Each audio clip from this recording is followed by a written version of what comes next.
Hello friends, कैसे हैं आप सब। आई होप आप सब अच्छे होंगे। तो ये क्या है, एनसीईआरटी साइंस में आज आपको वीडियो में पढ़ा रही हूँ। चैप्टर कौन सा है? चैप्टर है आपका 2, क्लास 8 के एनसीईआरटी है। चैप्टर 3 तो मैंने वीडियो डाल दी, बट चैप्टर 2 में डालना भूल गई थी, ठीक है।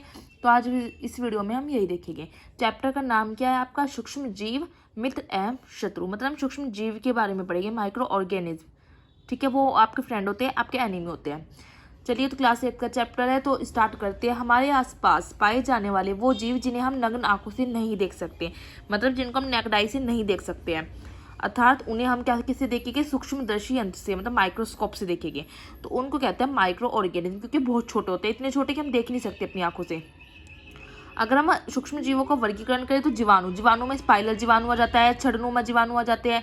कवक की बात करें तो राइजोपस आ जाते हैं, एस्परजिलस, पेनिसिलियम। प्रोटोजोआ की बात करें तो प्रोटोजोआ में अमीबा होता है, पैरामीशियम प्रोटोजोआ कहलाते हैं। कुछ शैवाल जैसे क्लेमाइडोमोनास और स्पाइरोगाइरा होते हैं, ठीक है। वायरस पे आ जाता है। वायरस मतलब विषाणु को कहते हैं। ये क्या है? ये सूक्ष्म जीव है या नहीं, क्वेश्चन आता है। तो विषाणु जो है वो सूक्ष्म जीव नहीं है। क्यों? क्योंकि वायरस को जीवित रहने के लिए अन्य जीव की आवश्यकता होती है। ये क्वेश्चन पूछा जाता है, तो आपको याद रखना है। अब बात करते हैं वायरस से रोग कौन से होते हैं। अधिकतर खांसी होती है, जो हमें खांसी हो जाती है ना, तो वायरस से होती है। इन्फ्लुएंजा, फ्लू रोग हो जाता है, जुकाम, पोलियो, सब वायरस से होने वाले रोग। एग्जाम में क्वेश्चन यहीं से आता है, ठीक है, इंपॉर्टेंट है। प्रोटोजोआ से कौन सा होता है? मलेरिया आपके प्रोटोजोआ से होता है, अतिसार से होता है। जीवाणु से क्षय रोग, टाइफाइड, ये सब जीवाणु से होता है, बैक्टीरिया से। अब आ जाता है सूक्ष्म जीव का आवास। तो रहते कहाँ है जो सूक्ष्म जीव है? वो एक कोशिकीय होते हैं, यूनिसेलुलर, और बहुकोशिकीय भी होते हैं, मतलब मल्टीसेलुलर। एक कोशिका मतलब एक कोशिका इनमें जो है पाई जाती है, ठीक है। कुछ शैवाल जैसे जीवाणु, प्रोटोजोआ, ये कोशिका होते हैं, और अनेक कोशिका पाई जाती है, वो होती है बहुकोशिकीय, जैसे अनेक शैवाल कवक आ जाते हैं। किण्वन की खोज किसने की थी? लुई पास्टर ने की थी 1857 में, इन्होंने बताया था, ठीक है, फर्मेंटेशन के बारे में। सूक्ष्म जीव कहाँ रहते हैं? तो उष्ण स्थान से शीत स्थान में ही रहते हैं, ओके। कुछ रेगिस्तान दलदल में भी रहते हैं, कुछ अन्य सजीवों पर आश्रित रहते हैं, कुछ स्वतंत्र भी होते हैं, कुछ मानव शरीर के अंदर रहते हैं। सूक्ष्म जीव जो है आपके मित्रवर्त, मतलब मैंने बताया था मित्र भी हो सकते हैं, और कुछ शत्रु भी, तो कुछ हानिकारक भी हो सकते हैं, ठीक है।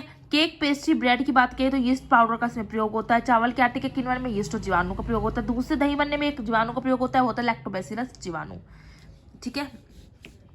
अब बात करते हैं हम यहाँ पे कि जो प्राकृतिक शुक्र है, ठीक है, उससे जो है वो अल्कोहल बनता है। कैसे? यीस्ट के प्रेजेंट में।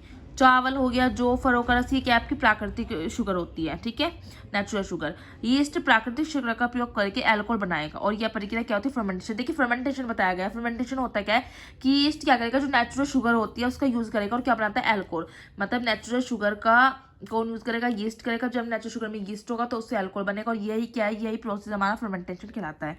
आज सूक्ष्म जीव के मित्रवत की बात करें तो कुछ उपयोग होता है, वाणिज्यिक उपयोग है।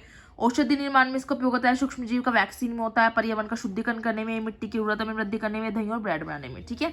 कुछ हानिकारक भी होते हैं, जरूरी नहीं कि कुछ हमारी सारी अच्छी हो, हानिकारक भी होते हैं काफी। सबसे पहले हम देखते हैं अलेक्जेंडर फ्लेमिंग। इन्होंने पेनिसिलिन की खोज की थी। प्रतिजैविक औषधि है, स्टेप्टोमाइसिन हो गया, टेट्रामाइसिन, एरिथ्रोमाइसिन, ये सब क्या है? ये सब प्रतिजैविक एंटीबायोटिक मेडिसिन है। वैक्सीन, टीके की बात करते हैं तो मृत और निष्क्रिय सूक्ष्म जीव होते हैं, शरीर में प्रवेश करते हैं, प्रतिरक्षों का निर्माण करते हैं, भविष्य में देखें तो सूक्ष्म जीव से लड़ने का कार्य करते हैं, इसलिए वैक्सीन लगाई जाती है। सबसे पहले वैक्सीन किसकी बनी थी? चेचक के टीके की। किसने बनाई थी? एडवर्ड जेनर ने बनाई थी। याद रखना है आपको, ठीक है। उर्वरता की बात करें तो कोई मिट्टी कितनी सजीव है? जितने पौधे होते हैं उतनी ज्यादा सजीव होती है। पौधे जब उगते हैं तब मिट्टी के अंदर क्या होता है? पोषक पदार्थ की प्रचुरता हो।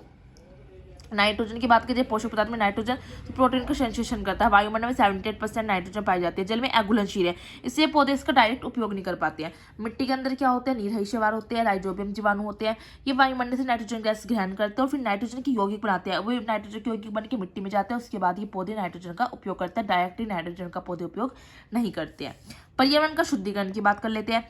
मृत पादप और जंतु, सड़े गले जैविक पदार्थ, जंतुओं के अपशिष्ट पदार्थ, ठीक है। सूक्ष्म जीव क्या करते हैं? इनका अपघटन करते हैं, डिकम्पोज करते हैं। और डिकम्पोज मतलब क्या होता है? अपघटन का मतलब क्या होता है कि जटिल से सरल पदार्थों का निर्माण होता है, अपघटन।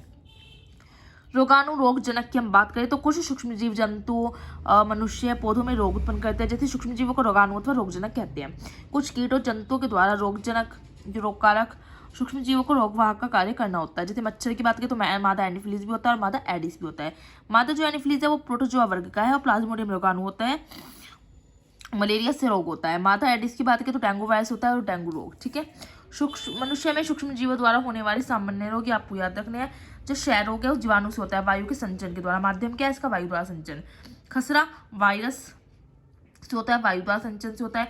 चिकन पॉक्स वायरस होता है, लेकिन ये क्या होता है, एक तो वायु द्वारा भी होता है, सीधे संपर्क से भी होता है। पोलियो वायरस होता है, वायु जल के माध्यम से होता है। हैजा जीवाणु से होता है, जल और भोजन के माध्यम से। टाइफाइड जीवाणु से होता है, जल और भोजन के माध्यम से। हेपेटाइटिस ए होता है जो वायरस के कारण होता है और ये भी जल के माध्यम से होता है। मलेरिया की बात की प्रोटो जो है मच्छर के द्वारा होता है। एक नोट है यहाँ पे, रॉबर्ट कोच जो है वो एथेसिस रोग की उन्होंने खोज की थी। जो एथेसिस रोग है वो कैसे होता है, एथेसिस रोग जो है ये बैसिलस एंथेसिस जीवाणु के द्वारा होता है, बैक्टीरिया से होता है, इससे मवेशी और मानव में रोग होते हैं। ठीक है, तो आपको ये याद रखना है। पौधों से रोग उत्पन्न करने वाले सूक्ष्म जीव कौन से होते हैं, तो नींबू, कैंकर, गेहूं की रस्ट, भिंडी की पीत। जो नींबू कैंकर है वो जीवाणु करता है, वायु के द्वारा संचरण होता है। गेहूं की रस्ट कवक के द्वारा होता है, वायु और बीज द्वारा। माध्यम इसका भिंडी की पीत की बात करें तो वायरस से होता है और माध्यम इसका कीट के द्वारा होता है। खाद्य विषाक्तन मतलब कि फूड पॉइजनिंग की बात करते हैं। भोजन खुले में रखने पर क्या होता है, उसमें जो है माइक्रो ऑर्गेनिज्म मतलब सूक्ष्म जीव उत्पन्न हो जाते हैं और विषैले पदार्थ का निर्माण होता है, जिसके सेवन से क्या होता है, बीमार हो जाते हैं हम। खाद्य परिरक्षण, अब सेफ्टी कैसे करें, भोजन को सूक्ष्म जीवों द्वारा संदूषित होने से बचाने खाद्य परिरक्षण कहलाता है। कैसे कैसे करेंगे हम अपने भोजन को सुरक्षित, सोडियम बेंजोएट की उपस्थिति में, सोडियम मेटानाइसल्फाइड की उपस्थिति में। ये क्या, ये रसायन है, ये रसायन क्या करते हैं, खाद्य सामग्री को लंबे समय तक सुरक्षित बनाए रखते हैं। ठीक है, जैसे बात करते हैं मांस, जो मछली हो, मांस में मानो मछली है तो मछली को नमक में ढककर रखने से खराब नहीं होती। जैली में चीनी मिला के परिरक्षण कर सकते हैं। अचार में सिरका और तेल डाल का परिरक्षण कर सकते हैं। दूध को गर्म करके अगर ठंडा करते हैं तो इससे क्या होता है, इससे सूक्ष्म जीव की जो है वृद्धि रुक जाती है। यह क्या कहता है, ये पाश्चुरीकरण प्रक्रिया कहती है। दूध को गर्म करना, उसमें ठंडा करना, इससे क्या होता है, जो माइक्रो ऑर्गेनिज्म है उससे वृद्धि रुक जाती है, इसे दूध में उबाल देते हैं। तो यही क्रिया पाश्चुरीकरण कहती है। इसके लिए क्या होना चाहिए, लेकिन दूध को 70 डिग्री सेंटीग्रेड पर गर्म करना चाहिए, उसी 15 से 30 सेकंड तक। चिप्स को वायुरोधी डिब्बों पैकेट्स में पैक करके बचाया जा सकता है। नाइट्रोजन स्थिरीकरण क्या होता है, जो लेग्यूम्स मतलब फलीदार पौधे होते हैं, ठीक है, तो उनकी जड़ों में क्या होती है, ग्रंथिकाएं होती है और ग्रंथिकाओं में क्या होता है, राइजोबियम जीवाणु। ये क्या करता है, ये वायुमंडल से नाइट्रोजन गैस जो है ग्रहण करता है और फिर नाइट्रोजन की यौगिक बनाता है। नाइट्रोजन की यौगिक कौन से, नाइट्रेट और नाइट्राइट। ये क्या होते हैं, ये यौगिक मिट्टी में चले जाते हैं और पौधे फिर इसका इस्तेमाल करते हैं, डायरेक्ट नाइट्रोजन का इस्तेमाल नहीं करते। नाइट्रोजन से नाइट्रोजन की यौगिक बनना ही नाइट्रोजन स्थिरीकरण कहलाता है। ये क्या है, ये नाइट्रोजन स्थिरीकरण का प्रोसीजर है। ये क्या है, वायुमंडलीय नाइट्रोजन 78% पाई जाती है। ठीक है, क्या होता है, एक तो तड़ित मतलब बिजली के द्वारा नाइट्रोजन स्थिरीकरण हो सकता है।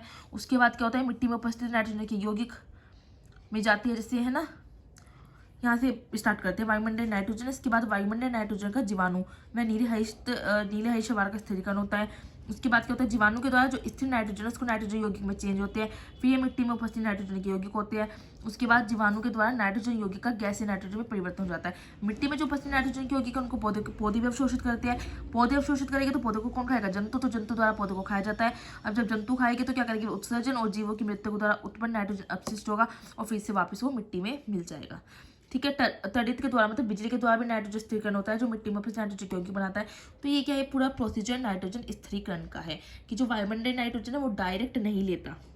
ठीक है, वो मिट्टी में डायरेक्ट नहीं जाते, पेड़ पौधे डायरेक्ट इसका इस्तेमाल नहीं करते। पहले नाइट्रोजन की यौगिक बनते हैं, नाइट्रेट और नाइट्राइट, उसके बाद जो मिट्टी में जाते हैं और पौधे इसका इस्तेमाल करते हैं। तो चैप्टर क्या हो गया आपका, खत्म हो गया। मैं स्टार्टिंग से वीडियो दिखा रही हूँ, आपको क्या करना है, वीडियो को पॉज करना है और अच्छे से चैप्टर समझना है और अपने नोट्स बनाते चलने हैं। वीडियो अच्छी लगी है तो आपको लाइक करनी है, वीडियो शेयर करना है अपने फ्रेंड्स के साथ और कमेंट्स करके मुझे जरूर बताना है। कल की वीडियो में हम देखेंगे नेक्स्ट चैप्टर 4th। ठीक है, 3rd तो मैंने ऑलरेडी करा दिया, आप जाकर देख सकते हो, मेरे चैनल के प्लेलिस्ट में आपको ईजिली मिल जाएगी।